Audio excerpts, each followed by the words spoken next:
आदाब। Income, savings, investment और digital economy पर बेस्ड खास प्रोग्राम को लेकर हाजिर हूं मैं, सोनिया सिंह। वर्ल्ड लाइन पेटेक ऑर्गेनाइजेशन की 27 सितंबर को जारी एक रिपोर्ट के मुताबिक भारत में डिजिटल पेमेंट्स की तादाद सालाना 62% का ग्रोथ देखने को मिला है। इसकी वजह सच पूछा जाए तो भारत में डिजिटलाइजेशन की सरकार की कोशिशें जैसे Jan Dhan accounts, digital India, make in India और स्टार्टअप के अलावा इंटरनेट और स्मार्टफोन की आम लोगों तक पहुंच और ई कॉमर्स का राइज करना शामिल है। दर्शकों को बता दें कि 2023 जनवरी तक करीब 84 बिलियन यूपीआई ट्रांजैक्शन वॉल्यूम, मतलब इतना जबरदस्त वॉल्यूम हो चुका है और 2025 तक ये उम्मीद की जा रही है कि 220 मिलियन ऑनलाइन खरीदार होंगे।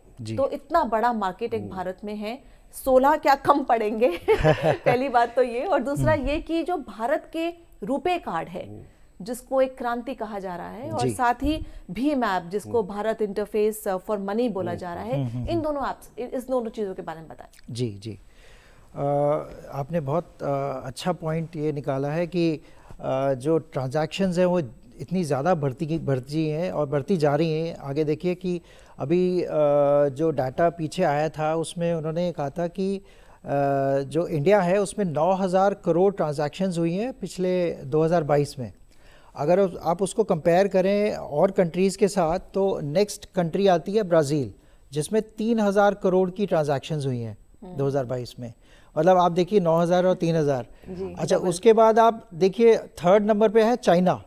चाइना की जो ट्रांजैक्शंस हैं वो सिर्फ 1,800 करोड़ ट्रांजैक्शंस हैं। तो कितना फ़र्क है, जबकि देखिए आप चाइना और इंडिया की पॉपुलेशन ऑलमोस्ट सेम है, थोड़ी सी अभी बढ़ गई है पीछे जो डाटा आया था उसके हिसाब से, लेकिन डिजिटल ट्रांजैक्शन में इसीलिए हम लोग दिल खोल के खर्च करते हैं। सही बात है। थोड़ा ऐड करना चाहूँगा। और रुपे कार्ड, हाँ, रुपे कार्ड्स में सिंह साहब ने बड़ा अच्छा पॉइंट बताया कि जो ट्रांजैक्शंस हो रही हैं उसका वॉल्यूम ज़रूर ज़्यादा है लेकिन जो टोटल वैल्यू है वो कम है, लेकिन बेस बन गया है। आप ये नोट करें कि बेस बन गया है और आगे जाके इसी बेस के ऊपर जब बड़ी ट्रांजैक्शंस होंगी तो फिर नेचुरली, जैसे कि अभी कहा जा रहा है कि इंडिया जो है थर्ड लार्जेस्ट इकोनॉमी बनेगा, तो इसी वजह से बनेगा।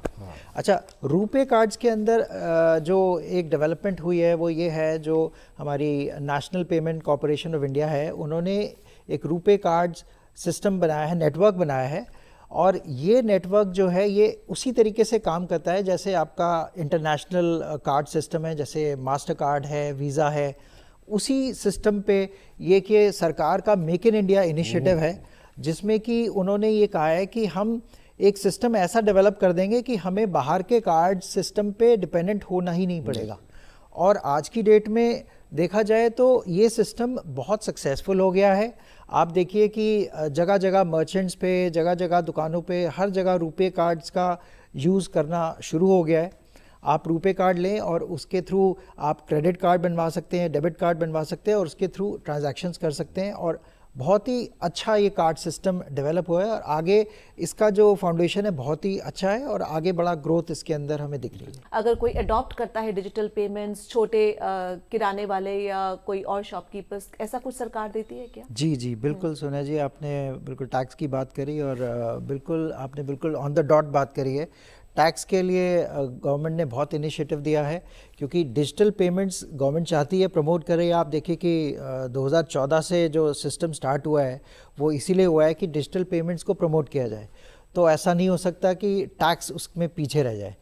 तो गवर्नमेंट ने क्या किया है कि अगर आप डिजिटल पेमेंट्स करते हैं अपनी ट्रांजैक्शंस में, ये बेसिकली छोटे व्यापारी के लिए, छोटे बिजनेसमैन के लिए ज़्यादा एप्लीकेबल है। अगर आप बिज़नेस करते हैं और उसके अंदर ऑनलाइन पेमेंट्स करते हैं, ये डिजिटल पेमेंट्स करते हैं, मतलब कैश की पेमेंट का कोई इन्वॉल्वमेंट नहीं होता है, तो आप सीधा उस जो भी आपकी सेल है, जो आपका टर्नओवर है, उस पर आप 6% का प्रॉफिट डिक्लेयर करके आप उसके ऊपर टैक्स दे सकते हैं। तो ये एक बड़ा अच्छा सिस्टम डेवलप किया है ताकि इससे कि बढ़ावा मिलता है कि डिजिटल पेमेंट्स करें, लोग ऑनलाइन पेमेंट्स करें और टैक्स का पेमेंट उसके लिए कम होगा और उसके डिजिटल पेमेंट्स को बढ़ावा मिलेगा। और आप फोकस कर सकते हैं अब अपने लॉन्ग टर्म गोल्स पर। जी बिल्कुल। अल्टीमेटली डिजिटल पेमेंट्स का जो ये रेवोल्यूशन चल रहा है, इसको सबको अडॉप्ट करना बहुत ज़रूरी है, क्योंकि आगे आने वाले टाइम में कैश की इकॉनमी बिल्कुल ख़त्म हो जाएगी। कैश बिल्कुल उसमें ट्रांजैक्शंस ऑलमोस्ट ज़ीरो हो जाएगा धीरे धीरे। जैसा कि अब और देशों का अगर हम उदाहरण देखें, वहाँ पर कोई कैश की डीलिंग्स बिल्कुल नेग्लिजिबल ही होती है। तो कैश की इकॉनमी को ख़त्म होना होगा और डिजिटल पेमेंट्स को आगे बढ़ना ही होगा। और इसके लिए थोड़ा सा सरकार को भी थोड़ा सा और इनिशिएटिव लेना पड़ेगा, क्योंकि अभी भी आज की डेट में अगर हम देखें कि जैसे कोई साइबर अटैक्स होते हैं, आज की डेट में जो फ्रॉड होते हैं, तो हालांकि गवर्नमेंट ने एक साइबर पुलिस बना रखी है, लेकिन उसको इतनी अभी सक्सेस नहीं मिल पाती है। अगर कोई फ्रॉड होता है, कोई भी किसी तरीके का गबन होता है, तो उनको सक्सेस नहीं मिल पाती है। लेकिन टेक्नोलॉजी इसमें धीरे धीरे इवॉल्व हो रही है और आगे जाके इसमें लोगों को सरकार को सक्सेस मिलेगा और वो लोगों को पकड़ पाएगी और इस चीज़ को कम कर पाएगी। और इसके साथ साथ थोड़ा सा जो एजुकेशन है, जो हमें लोगों को जागरूक करना है कि डिजिटल पेमेंट्स के लिए, वो भी करना बहुत ज़रूरी है। उस पर भी सरकार कदम ले रही है और आगे कदम लेती रहेगी। उससे हमारी डिजिटल इकॉनमी ग्रो करेगी और अल्टीमेटली सबके लिए ये बहुत फ़ायदेमंद चीज़ है। बहुत बहुत शुक्रिया आप दोनों का स्टूडियो में आने के लिए और इतनी सब जानकारी देने के लिए। बहुत बहुत शुक्रिया हमारे प्रोग्राम देखने के लिए। हमारी इस खास पेशकश में फिलहाल इतना ही।